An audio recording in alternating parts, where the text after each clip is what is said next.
कथा, जय जय राम कथा, जय श्री राम कथा।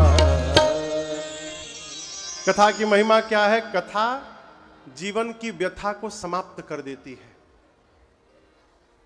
और आपको एक और बात कहूं, कथा केवल भगवान की ही हो सकती है, जीवन की कथा नहीं हो सकती। जीव की क्या है महाराज? जीव की केवल व्यथा है।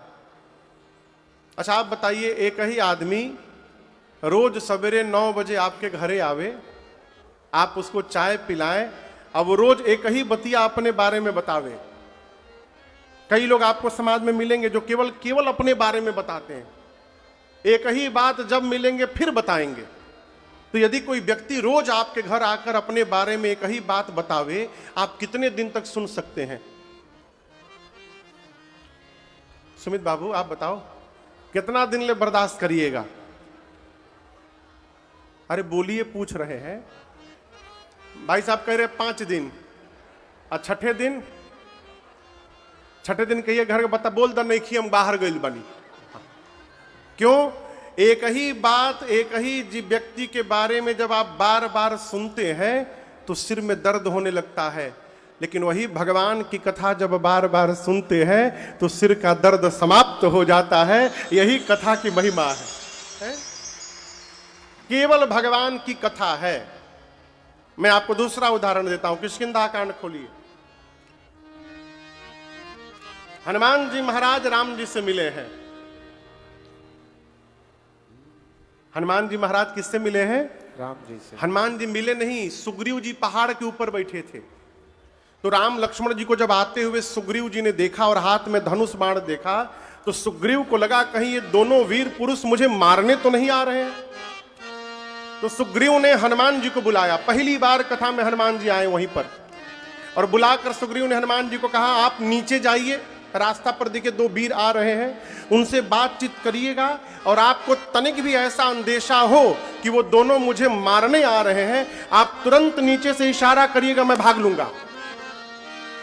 सुग्रीव जी भागने में 1 नंबर, कहते हैं भागो तुरंत तजाओ यह सैला। हनुमान जी महाराज ब्राह्मण का रूप धारण करके भगवान के सामने गए। क्या बन के गए? बोलिए। नकली चेहरा लगाकर। अब भगवान के आगे किसी की नकल चलती नहीं है।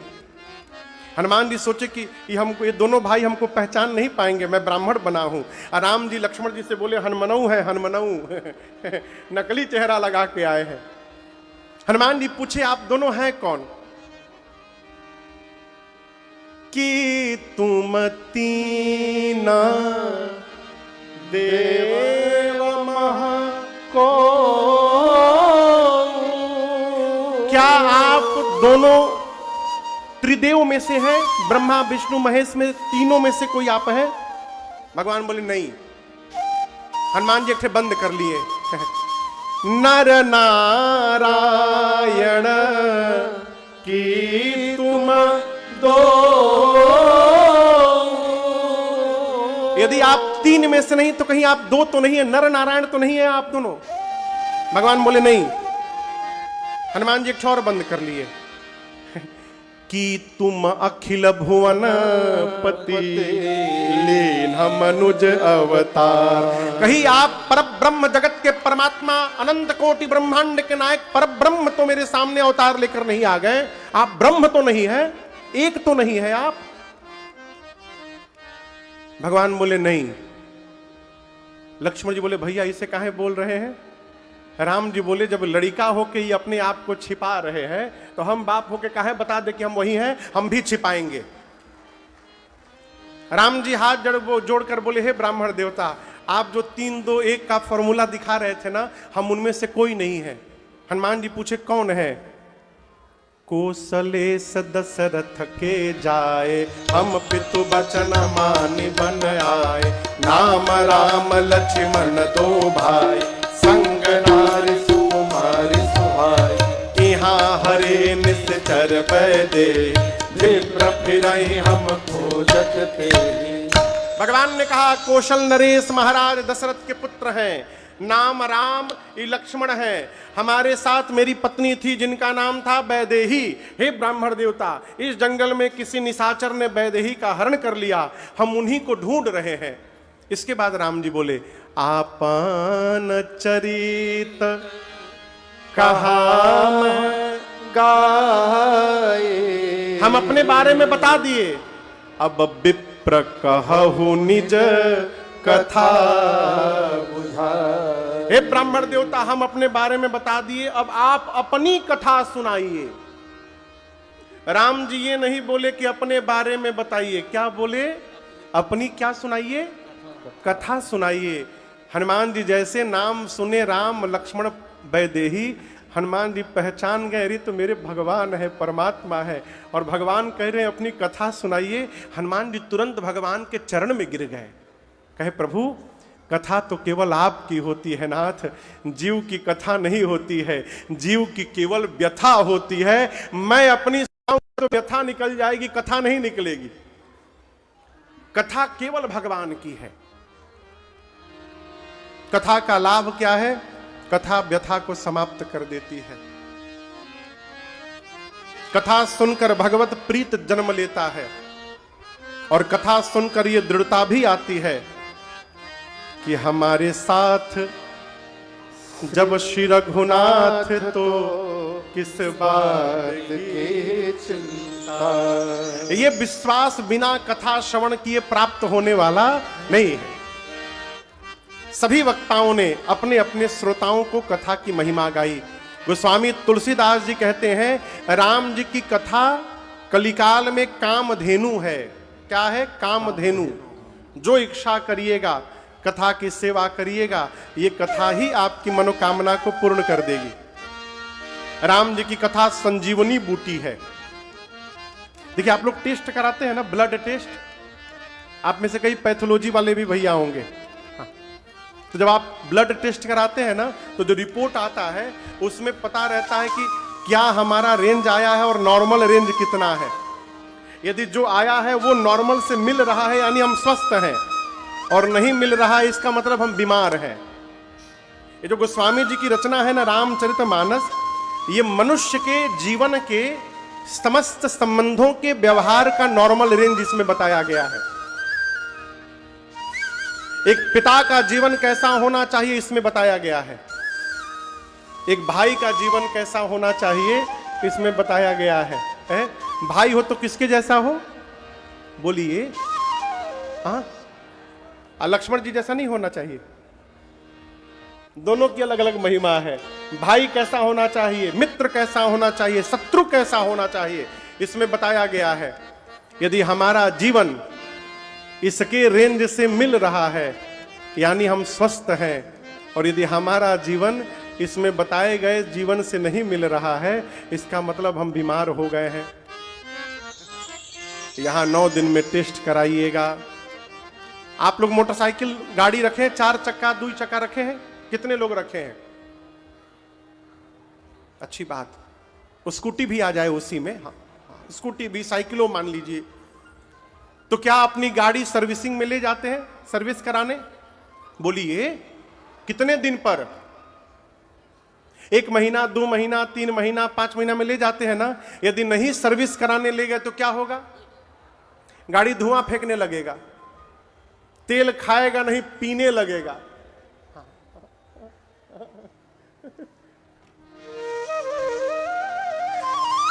गांव में हमारे एक लोग गाड़ी लेकर आए, तो गाड़ी में 2 ठे 15-15 लीटर वाला जर्किन में तेल भर के रखे थे। तो किसी ने पूछा, भाई इसमें कहाँ तेल लेके घूम रहे हैं? बोले, महाराज हमारी गाड़ी तेल खाती नहीं है, पीती है। कब बंद हो जाए कोनो भरोसा नहीं, ये तेल लेके चलते हैं हम। तो यदि आप सर्विस नहीं कराएंगे तो गाड़ी बिगड़ जाएगी। उसी प्रकार ये जो पंडाल बना है रामलीला मैदान में, ये पंडाल इस गाड़ी का सर्विस सेंटर खुला है 9 दिन के लिए, और यहां फ्री में सर्विसिंग होगी। इसलिए आइए और आकर पूरा सर्विसिंग कराइए। नहीं कराइएगा तो न जाने गाड़ी कब धुआं फेंकने लगेगा, पोल्यूशन फेल हो जाएगा आपका। गोस्वामी तुलसीदास जी कहते हैं, सज्जनों के लिए ये राम जी की कथा संजीवनी बूटी है। सुजन संजीवनी मूरी सुहाए।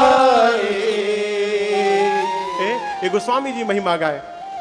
याज्ञवल्क्य मुनि कह रहे हैं भरद्वाज जी से कि मोह रूपी महिषासुर को समाप्त करने के लिए राम जी की कथा काली मैया के समान है। शंकर जी कह रहे हैं, कुल्हाड़ी जानते हैं आप लोग? कुल्हाड़ी, कुल्हाड़ी से क्या काटते हैं?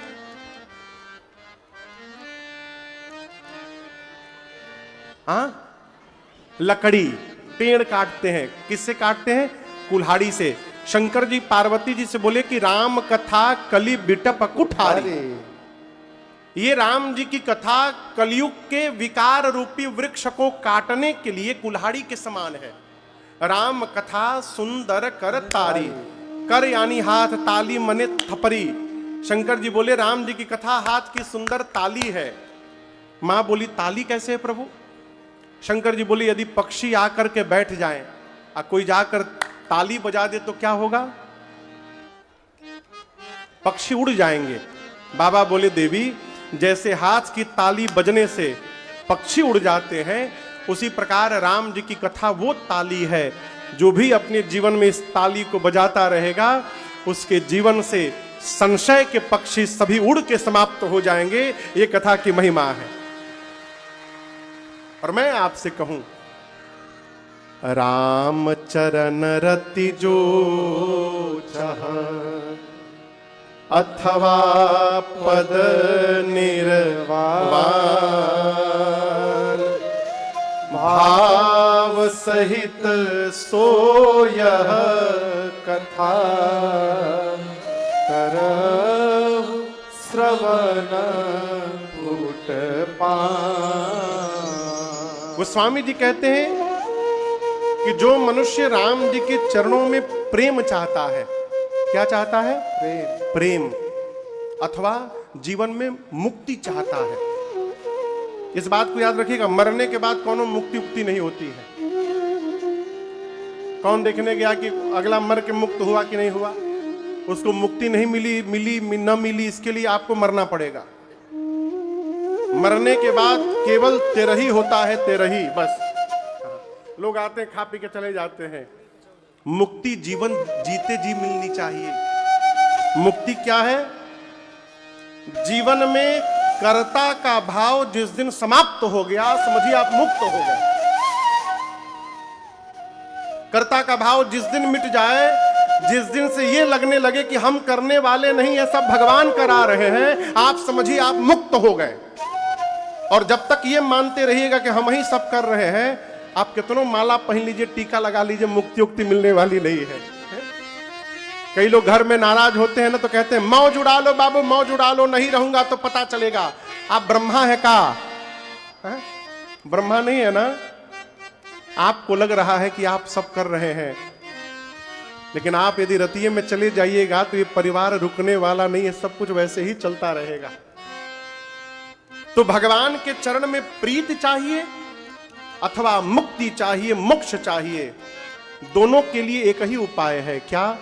भाव सहित सो यह कथा करऊ श्रवण पुट कान से भाव पूर्वक, भाव के साथ भगवान की कथा जो मनुष्य श्रवण करता रहेगा उसको राम जी के चरणों में प्रीति भी प्राप्त होगी और उसी को एक दिन मोक्ष और मुक्ति प्राप्त होगा, इसमें कोई संशय नहीं है। आज प्रथम सत्र में हमने और आपने इस कथा की महिमा को, इस कथा के भाव को, इस कथा के स्वरूप को यहां गाया, समझा। कथा का समय 3 बजे से ना बाबू, 3 से 7। कल हम और आप भगवान शंकर और पार्वती जी के विवाह की कथा में उपस्थित होंगे यहां पर। तो आप जितने श्रोता यहां पंडाल में हैं, आपसे निवेदन है कल कथा सुनने के लिए मत आइएगा। कल भगवान शंकर की कथा में बाराती बनने के लिए आइएगा। इस भाव से आइएगा कि बाबा के विवाह में बाराती बनना है आज। और मैं आपको दावे के साथ कहूंगा कि बहुत विवाह आप जीवन में देखे होंगे, सुने होंगे, परंतु जो विवाह कल आप सुनेंगे और देखेंगे ऐसा विवाह न कभी देखे होंगे न सुने होंगे आप। पूरे विश्व के कल भूत प्रेत आएंगे यहां पर, पूरी धरती के भूत प्रेत इस पंडाल में कल रहेंगे। उन्हीं भूत प्रेतों के साथ हम लोग भी बाबा के बारात में कैलाश से चलेंगे हिमाचल नगर की ओर, और कल धूमधाम से हम और आप भगवान शिव और मां पार्वती जी के विवाह की कथा को यहाँ गाएंगे, श्रवण करेंगे। ठीक 3 बजे कल मिलते हैं, तब तक के लिए हरे राम राम राम सीता राम राम राम, हरे राम राम राम सीता राम राम राम, हरे राम राम राम सीता राम राम राम, हरे राम राम राम सीता राम राम राम, हरे राम राम राम सीता राम राम राम, हरे राम राम राम सीता राम राम राम, सीता राम राम राम, सीता राम राम राम। सभी लोग अपने दोनों हाथ ऊपर उठा करके एक साथ कहेंगे हरे राम राम राम राम हरे हरे, हरे कृष्णा कृष्ण कृष्ण हरे हरे। कथा विसर्जन आज की प्रभु शंभुनाथ हनुमान,